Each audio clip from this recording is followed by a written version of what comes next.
Your life is an expression of your programs because 95% of your life comes from the subconscious.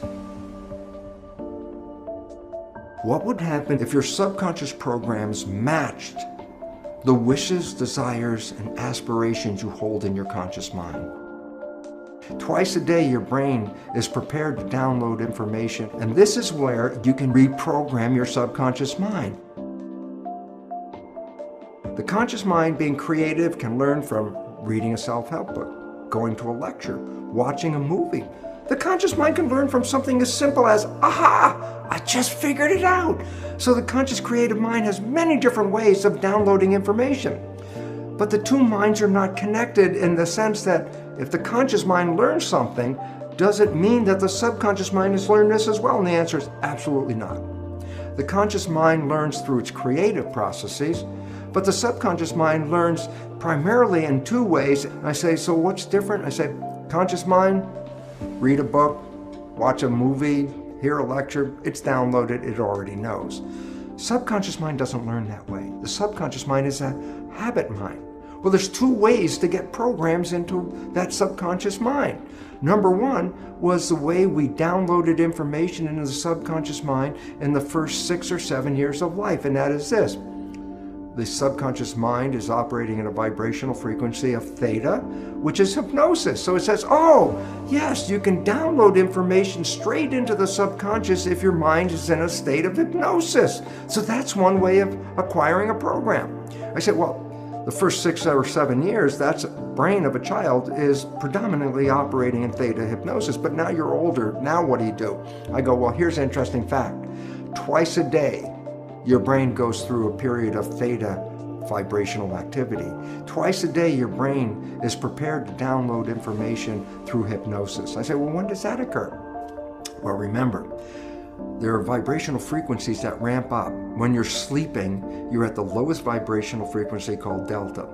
As you start to wake up, but you're not fully awake, that's twilight reverie. That's where you're just waking up and everything. You're still in a dream world. You're in the real world. You're mixing the two. That's a period called theta. So you go from dead sleep, delta. As you begin to wake, the vibrations start to go up and you're in theta. So there's a period of theta where hypnosis can occur. But as you get more awake, theta gets to a higher vibration. Alpha, that's calm consciousness. You're just waking up. You're doing your routine chores of getting ready to leave the house. And by the time you're getting ready to go to work or at work, your brain ramps from alpha, calm conscious, to beta, which is the active consciousness that we usually engage in the busy world in which we live. Well, then you come back home. Well, you've been operating in beta at work, and guess what? You come home, you start to calm down, your brain slips into the lower vibrational frequency, alpha, calm consciousness, and as you start to get ready to go to bed, guess what? From alpha, it drops down to theta as you start to fall off to go to sleep. And when you finally are in sleep, you go from theta to delta.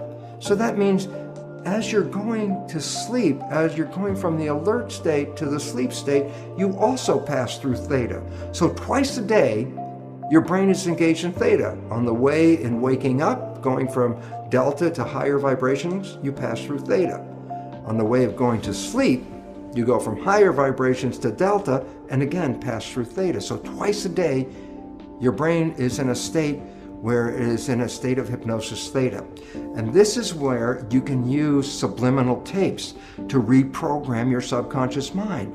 As you go to bed, if you put earphones on with subconscious programming to change whatever behaviors you want to change, as you're going to bed, those earphones on your head, as you go into theta, your alpha consciousness is now disappearing. You're in theta, and in that period of theta, which is twilight reverie, the recording of the tape is being downloaded straight into the subconscious.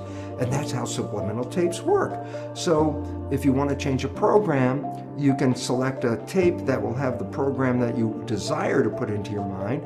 And every night as you go to bed, just put the earphones on and you will be in a process of self-hypnosis. Hypnosis is indeed the first way the subconscious mind learns.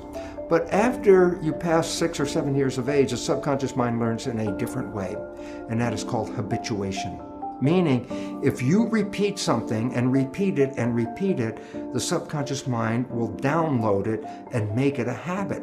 So, for example, you wanted to learn the ABCs. How did you learn the ABCs? You started A, B, C, D, E, and then you couldn't remember, and then you started A, B, C, D, E, F, G, and you repeat it, and finally you get to Z. And guess what? After repeating the alphabet hundreds of times, there's a point where now it's part of the subconscious. So guess what? It's now downloaded in your mind. If I ask you to give me the sequence of the alphabet, you can simply rattle off unconsciously A through Z without even thinking about it. Why? You created a habit that downloaded the alphabet.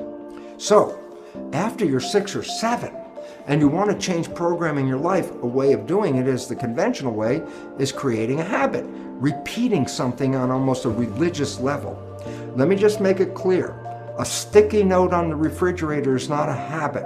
A sticky note on the refrigerator is more or less a wish. Every time you look at it, I wish that would be true, but that's not a habit. A habit means you have to do something and repeat it and repeat it and repeat it. That's the way you learn everything after you're 7, and that's how you learn how to drive a car, for example, or the work that you do, or whatever activities you get involved with. When you repeat them, they become habits in the subconscious mind. But now comes a very important issue. What are the programs you have to change in your subconscious mind? Especially important is the fact that most of these programs were introduced into you even during the last stage of pregnancy, the last trimester, in the first 6 or 7 years of your life. So I say to you, well, tell me about the programs that you learned when you were 1 year old. Tell me about the programs you learned when you were 2 years old. And you go, I don't know, I wasn't consciously aware of those things. I go, yeah, because consciousness started more around 6 or so. So I say, well, how do you know then the programs that you have? Here's the fun part of the whole thing.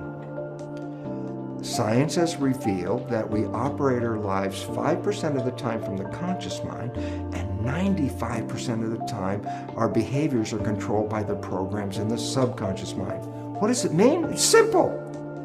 Your life is essentially a printout of your subconscious programs. That's what you're operating 95% of the time. So you want to know what the programs are? It's very simple. Look at your life.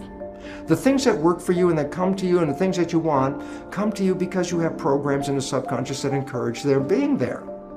But anything you struggle with, anything you have to work hard at, anything you put an effort into, you're doing that because you're trying to overcome a program of limitation that is preventing you from going there. So all you have to do is look at your life and say, hey, what works for me works because I already have programs to support that. What I'm struggling with in life, I'm having a problem with because I have subconscious programs that do not encourage that behavior. So right away you automatically know, what behaviors do you want to change? They're the ones that you have difficulty with. Okay, how do you change them? Well, you can use self-hypnosis, the subliminal tapes.